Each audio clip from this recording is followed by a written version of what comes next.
Hello,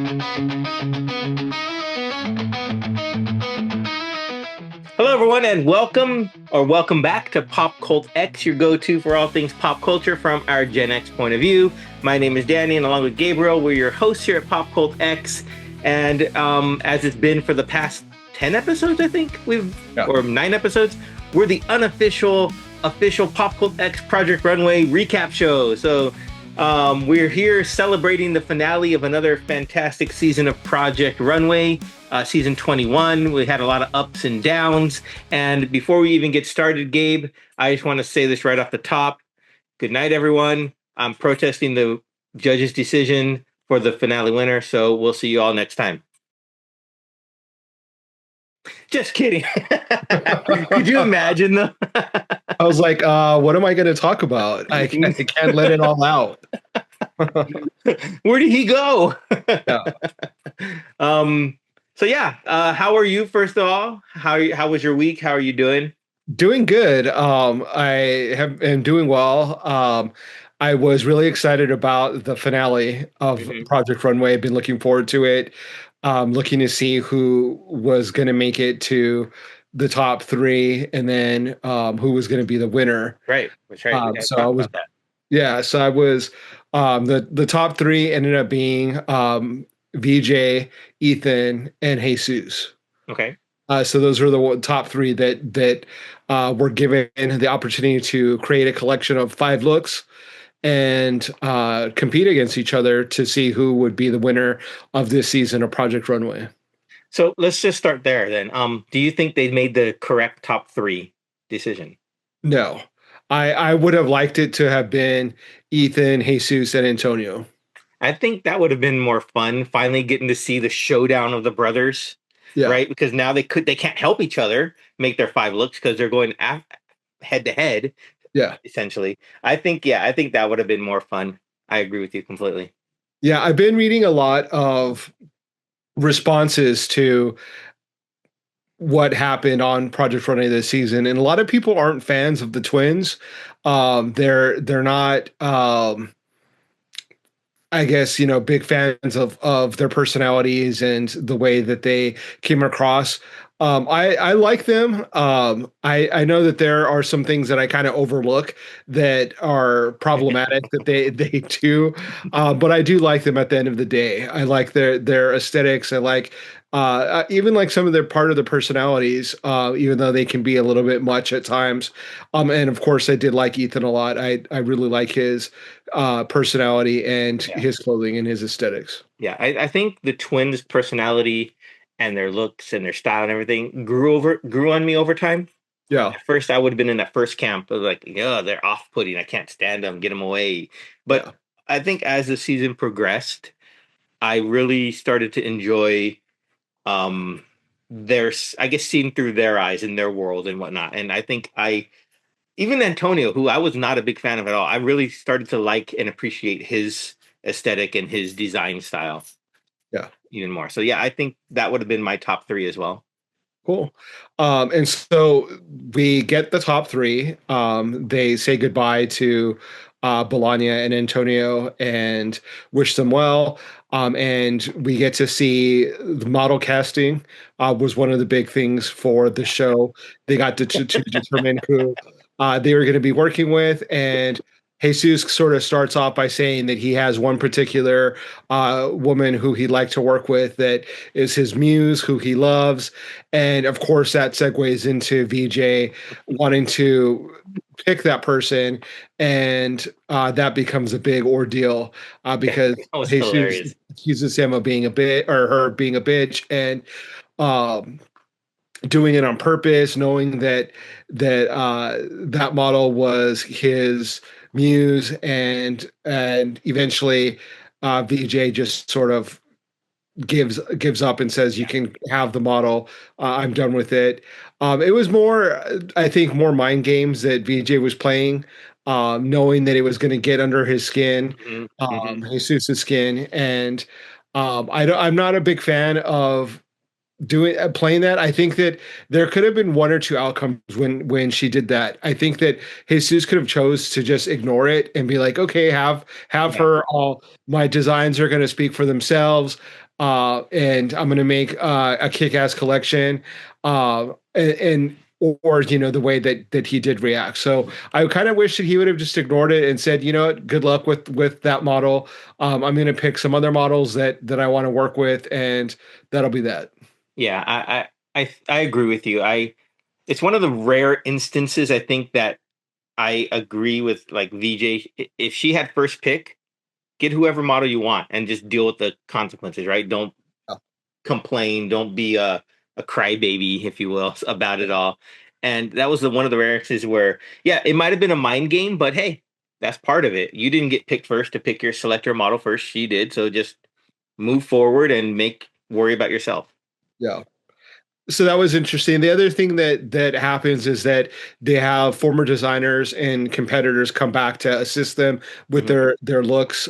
We had Yu Chen, Miss Joan, and Antonio Of come course. back to assist. So of course Antonio comes back to help his brother. Miss Joan is helping VJ, and Yu Chen is helping Ethan. Yeah. So it's kind of cool to see them come back. It was cool. Imagine if they said, okay, you can come back and help, but you can't help your brother. You have to choose one of the other two designers. Yeah, How I do you think think that there'd would have be went some over? sabotaging going on if that was the case. Could you just imagine? Oops, it ripped, or Yeah. oops, I cut it wrong. Oh, Yeah. goodness. So it was cool to see that Christian comes in and starts doing his thing with the contestants, and they start going over their looks. Jesus says that he's going to do a collection that is an ode to his brother, because his brother wanted to do an all pink Hmm. collection. So he's going to do pink for his brother and also for his mom, Yeah. whose favorite color is pink, and he's inspired and influenced by his mom. VJ picks out really interesting, sort of futuristic looking metallic leather that sort of looks like the Terminator villain from Terminator 2. That, Yeah. like, I don't know what you would call that. T1000. Yeah, the T1000. There you go. Hmm. And then Ethan starts off doing some more cows, some more like long flowing capey type things, and immediately sort of gets criticized for doing the same thing that he's done before, Yeah. and is told to kind of go in a different direction. So he has to kind of pivot and do something else. I liked what he was doing, but I do agree that it was sort of kind of the same thing that It was we very see. similar to his avant-garde look. Yeah, with the whole Yeah, face coverings almost and everything. Yeah. yeah, Yeah. And it was interesting. I think VJ's her inspiration was the Terminator movie. She said she watched that with her father, and that's yeah. what really inspired that collection, which I thought was kind of cool. I always like getting inspired by music and movies and other stuff, and seeing that reflect in someone's else's work is really fun and interesting. And especially in such an unexpected influence like the Terminator I know. from, like, of all things, especially for a fashion design, that's That's what true. she's influenced by. So that's kind of interesting that's what she chose, or that's what was influential to her. But people are influenced and inspired by all kinds of things. So Hmm. yeah, and so the fabric choice that she had was kind of cool. I I was feeling it, that metallic leather. Now whether or not I like what she ended up doing with it is the only thing, but the material itself was really cool. Yeah, I agree there. The material is cool. The outcome was in. Yeah. Yeah. So we get to the actual show, the showdown of Ethan, VJ, and Jesus, and Ethan's is sort of inspired, I think, by like vampires, like very Yeah. dark, Yeah. very vampires of the night, if you will. Creatures of the Night, I think he called it. Yeah. Yeah, creatures of the night. Which it was cool. It was a little on the costumey side, I think. Like not a lot of stuff that I could see people wearing out on the streets, even the most fashion forward person. So I think that it was a little bit on the costume side for my taste. Well, yeah, I mean, I that's his where he leans towards, right? But I think it was I didn't picture that any of his garments being worn out in the street. I picture them as runways, as red carpet, Yeah, Grammys, Oscars, Academy, whatever. That's where I pictured what he was gearing his stuff more towards. yeah. And when I looked at it through that eye lens, I was like, okay, that's fine. I'm okay with it being a little more outlandish, a little, above because they, I think who said it? Heidi Klum, don't give us a boring show. Yeah. And he That wasn't definitely, boring. It definitely wasn't boring. definitely was not boring. So yeah, it was quite interesting. I did like the vampire aesthetic, if you will, that he Yeah. brought forward. I really liked that. I like the darker tones. So yeah, I really liked his collection. Yeah. It was really cool. I liked it as well. We had VJ's collection came out next with that sort of futuristic inspired looks, very sort of avant-garde or um, very creative. The shapes, asymmetry was really kind of one of the main themes of her collection.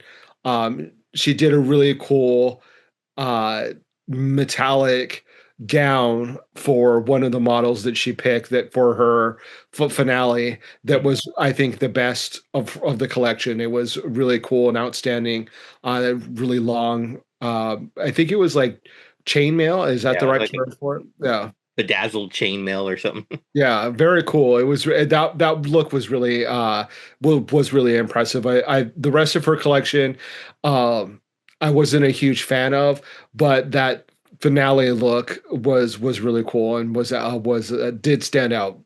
I mean, to me, the only reason it stood out is because of the material that was used. Yeah, If it wasn't you, any other material would have just been meh. Okay. Um, yeah, but that material was really cool. I mean, I could see it like, I don't know. I was just picturing like, do you remember the end of Indiana Jones Part 3 where they meet the knight and he yeah, has like the chainmail on? That's what I was envisioning when I saw the chainmail.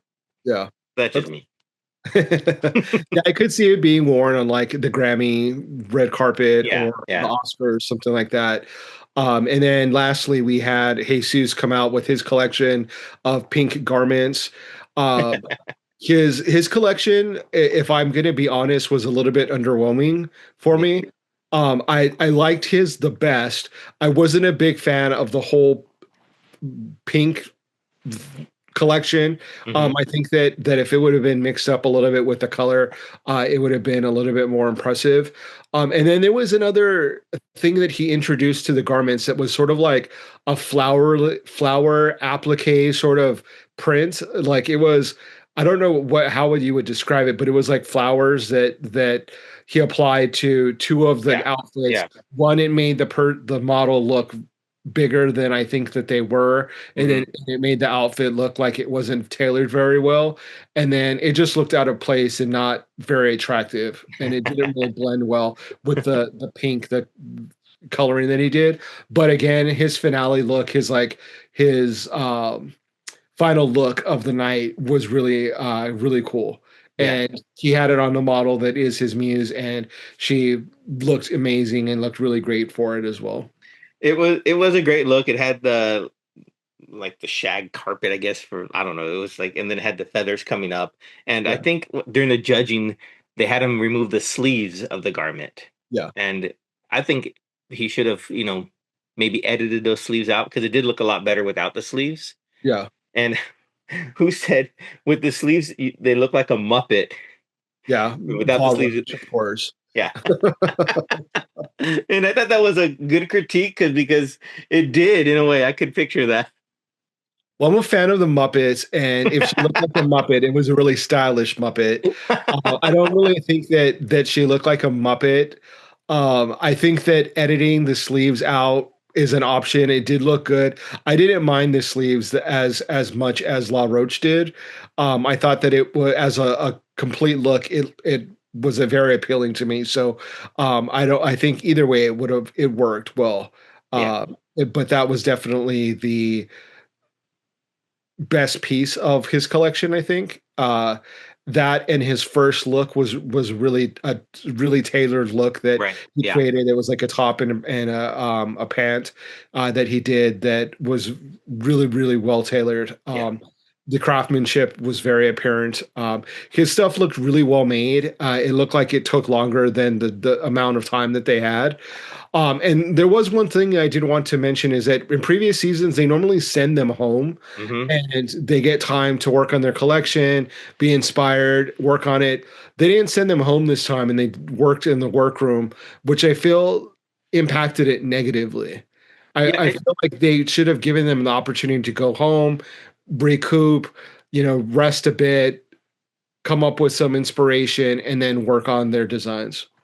I think if I remember correctly, Project Runway All Stars did something similar where they keep them in the workroom to Yeah. create their final collection as opposed to sending them home. But I agree with you. I think them getting sent home for however long it takes, I think that would have created a more um I don't know, just a better effort, if you will. Yeah. I think all three of the designers could have elevated their looks. Yeah. It was, I mean, especially in Ethan's situation, he pivoted a couple times where he changed the designs that he was working on based off of Christian Siriano's critiques. So it would have been interesting if they would have had more time and been able to develop a more thorough collection. Hmm. Um, but I feel like them bringing back Heidi Klum and them sort of reworking Project Runway with the judges and the season of waiting for the next episode to find out who gets cut. They've got some like finessing to do with the season with the show. Yeah. Hmm. Hopefully next season they change some things and for the better. One being have the elimination at the same episode. Um, Are you taking notes out there, Heidi Klum? Listen up. Yeah, and then maybe some of the childishness of uh, the comments, I think could be uh, removed. I think that they want the designers to be like taken very seriously. They want them to take the competition seriously. I think their comments should still be kind of sassy and fun, but not as disrespectful as some of the comments were. And I think that they need to trim, pull back a bit on those Whose comments. comments are you speaking of? The judges? Yeah, the judges, Okay. Law Roaches in particular. Nina Garcia was a little harsh too. Um, I think that there's ways that they can communicate their point of view without humiliating the contestants or humiliating the models or anyone else that may be involved. And I just feel like they like even with the little comments that they came up on screen when they would like Hmm. as they're being Hmm. interviewed, the Hmm. little like Yeah. Not things that they amused had, or like something. Yeah. they were trying to be really sassy and like funny with those, and it made it a little I don't know, like it just a little childish, maybe. Like I'd like to see it a little bit more elevated. Okay. I mean, this was their first time on what, the Freeform network, I think. Yeah, And with so maybe yeah, like you said, they're still getting all the bugs out. So hopefully next season it will be more to our liking, to our yeah, demands. yeah. But so we saw the collection, and I guess we can announce now who won as the ultimate champion of Project Runway. It was VJ. So VJ was the winner. Um, I was not happy with that decision. I thought that was like kind of anticlimactic. Yeah. Uh, I've been going through a lot of social media posts to see what other people's thoughts are. And I'm actually kind of surprised that she's receiving a lot of support, that people do like her stuff. But I also feel that sometimes people just support who the winner is because they won. Yeah, that's true. And so it's like, oh, I agree with the winners. Like I agree with the judges. Um, but I just don't think that the collection was all that great. I completely agree. I even just after it ended, I was thinking, oh wow, I didn't like the outcome of that. I didn't like who they chose to win or whatever. And I was like, okay, I remember Jesus's collection. I was thinking, I remember Ethan's collection. I couldn't remember one look from VJ's. And I Yeah. think that was pretty telling. It was like, Yeah, there was a standout look for me, which was that like metallic gown that she did. But overall, I just didn't think that it was. I don't know. I just it didn't. And if you look at the over the whole season, I don't think that she did anything that was really remarkable. Right. I thought it was like middle of the road, whereas I think that Ethan and Jesus had like standout looks that Moments, like yeah. were Hmm. really memorable. So I would have been really happy if Ethan or Jesus would have won. A little disappointed that VJ Yeah. I won, and think, that that's sort of like the ending to this season. yeah, I kind of left it like, that's it. Oh, okay. Yeah, I Yeah, think Ethan was my pick to win. yeah, His collection and his body of work throughout the season, I think, was enough to take home the crown, the yeah. what, the winning, whatever you want to call it. The He should have purse, won. Let's the call it that. purse of money. Yeah. The other thing that I kind of wanted to touch bases Hmm. with you on is after all the drama, it looked like they sort of made up Jesus Yes, and I was going to BJ. bring that up. Thank you. Yeah. They were hugging and kissing and saying that they were sisters and talking to the parents, and which I thought was interesting, which is sort of brings to the forefront of was Jesus's reaction and the twins to VJ's comments all for television? Like, were they really that upset, or was it just playing, up to the cameras and reacting for the television show? Because at the end of the day, if VJ had really insulted them, then they wouldn't have made up so quickly. Well, I guess my thought on that is, I'm glad that they did show that resolution, if you will. So Yeah, I'm glad that they had that coming together, that put bygones aside and let them go away. So that's good. I'm glad for that. But I guess, is everything um daily, or is there like weeks in between? I I don't don't know know what the that. time frame is. I want to say that it's weekly, Right. So but they have time to sit in it for a week. So I guess yeah, if that's the case, we might think it's like the next day, but it's like actually a week or two later. yeah. So then it's okay. Yeah, I the way that they were exhausted and tired and talking about how they didn't have any energy, I might want to say that it was daily, Hmm. from one day to the next, but that just seems crazy from like a It, production perspective. But this season does seem kind of like rushed, yeah, and like they were, I don't know if it's budget or what it was, but it just doesn't seem like it wasn't like a fully realized yeah. production No, as I other agree. seasons were. Yeah, that's a lot of comments I read online about that, was that it just, everything seemed so rushed, from the editing, from the design, everything just seemed like it was just went by too fast. Yeah. Yeah, so I mean that's the end of the season. It ends kind of like in an anticlimactic way for me, Hmm. with Hmm. BJ being the winner. Overall, it was fun watching the season, discussing it here on Pop Cult X, and I'm glad that we watched it. But I'm hopeful for future seasons that they do some changes to make it a little bit more entertaining for Yeah, the audience. yeah. I mean, if this is like the first time for this production team to do something like this, they'll learn, Yeah, they'll get better, and next season, hopefully, and there will be a next season, because I did see at the end a casting call. So yeah. hopefully, looking forward to it. Yeah, cool. Another thing that I watched this week was Peacemaker, Mm. the newest episode of Peacemaker, which was really interesting. We see his friends and compatriots kind of go into the alternate universe to try to find Peacemaker and bring him back home, with mixed results. It's kind of funny. Vigilante goes out to try to find his alter ego, and that was really hilarious. Him like coming upon himself and having a discussion with himself. And then there's sort of a twist that's kind of interesting to this universe where I did not see it coming. I was kind of shocked by it, but they find out that this universe is sort of like a Nazi Hmm. alternate reality of America, where Hmm.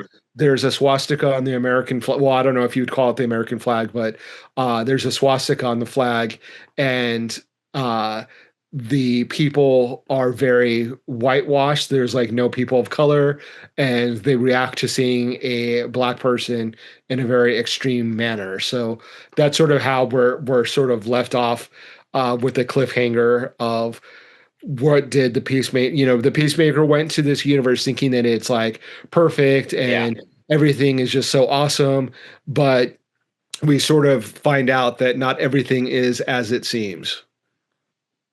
And I guess I should have led off with I haven't seen that episode yet, Oh, but you it's haven't okay. seen it yet. It's okay. I've seen enough, reviews and tidbits to know, and I kind of anticipated that's what was going to happen anyways, because Yeah, that something was going to that's happen. what it felt like to me. Yeah. But I'm glad my intuition was correct, and I'm looking forward to watching it. Yeah, you definitely have to see it. I'm sorry if I ruined No, anything it's for all you, good. but it's funny because they go into the alternate universe, and um then it kind of turns into sort of like a really creepy Yeah. environment because Hardcore realizes like, hey, there's something different about this office setting. Like, there's no people of color, and Hmm. as that's happening, I forget who. What's the name of the character that is uh, in their little group? The female. Um, I forget her name, but she goes out into the neighborhood and people see that she's black and Yeah, I know who they you're talking freak out. about. Out of And they, Bayou ads. He calls her ads, I think. yeah. Yeah. And so people freak out and start chasing after her. So Waller's daughter. Yeah. it's pretty interesting. So you definitely have to catch up and watch it, especially now since I ruined it for you. But It's all good. It's yeah, I will watch it. I just had some issues with my HBO stream, so I'll get to it eventually. cool. The other thing that I saw that's worth mentioning is the new Paul Thomas Anderson, I think is his name, his film, Oh, he has a new One film. Battle After Cool. Another. That stars Leonardo DiCaprio, Tiana Oh, that's Taylor, a PTA film. I didn't know that. Okay. yeah, Sean Penn, Benicio del Toro. Yeah. It's I went in having like zero expectations of it. I kind of didn't even know what it was about, other than Leonardo DiCaprio's in it, and he has a daughter that he's like trying to protect, and Yeah. uh, I won't ruin it for you like I did Peacemaker, but it's a really good movie. Like, I was really pleasantly surprised going in, not knowing anything about it. Sean Penn does an amazing job with his acting. Benicio del Toro is great as always, Yeah. and Leonardo DiCaprio does a really great job as well. It's a really interesting film. It's very of the moment. It's very much about what's going on in the world today. That's kind of all I'll say, so that you can enjoy watching it. But don't I recommend not like reading articles about it, going in not knowing Yeah. anything about the plot, because it's worth kind of experiencing it for the first time by watching it. But it's really good. It's a really good film, and I'm a big fan of his films. Licorice Pizza, Boogie Nights, Magnolia. Hmm. All of those films are really great. So this Yeah. has added another great film to his resume.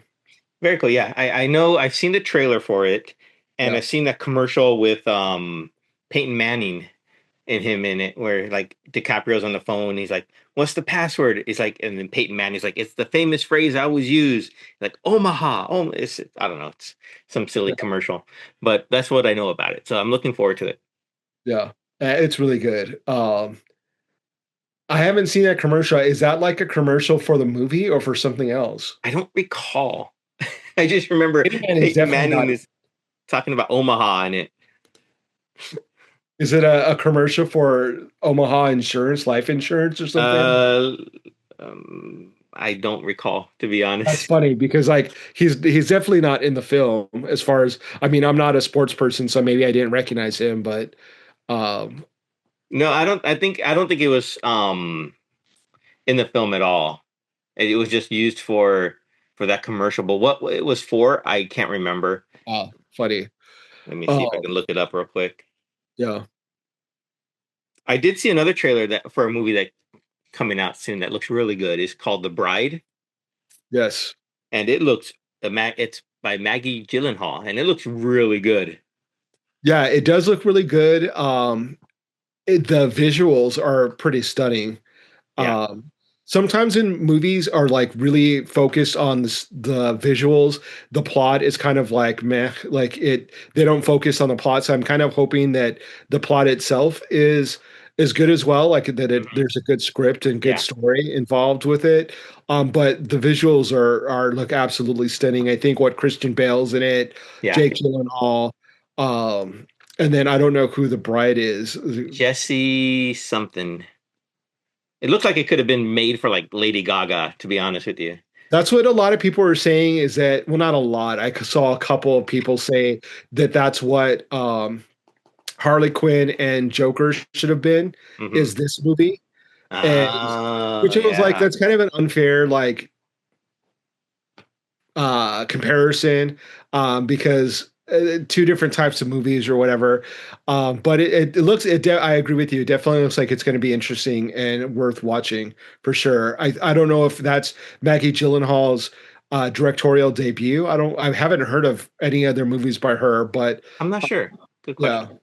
And it was Jesse Buckley for Okay. those keeping score out there. And Yeah. also for those keeping score out there, it was just a teaser commercial for the movie itself with DiCaprio and Peyton Manning. Wasn't for an ad for anything. It was just done during like a football game or something. Oh, So it's like okay. a teaser commercial for the movie itself. All right. Yeah, because I'm like, he wasn't in the movie, so it confused me. Well, yeah, that would be confusing, but Yeah. I look forward to seeing both those movies. Yeah, I definitely recommend you watching that movie when it comes out or when you get a chance to get to the theater. And parts of it were filmed like by where I live, so Oh that was wow. kind of interesting. Yeah, Okay. That's always fun. yeah, That's kind of cool. yeah. I Makes me think want the last movie that was supposed to be taking place in San Diego was that I think it was called Adrenaline or Novocaine. Novocaine. Novocaine, Yeah, yeah. that was supposed to be in San Diego, and I went in trying to recognize places that took place, things that take place in San Diego. So it's kind of fun when you're able to do Yeah. that. Yeah, I agree. Well, I think that wraps it up for this episode of Pop Cult X. Stay tuned, everyone. Next week or next episode, we'll be back to our regular, our regular, Our normal. our normal stuff. So thank you, everyone, for tuning in, for liking, sharing, subscribing, and I guess we'll see you guys next time. We'll see you.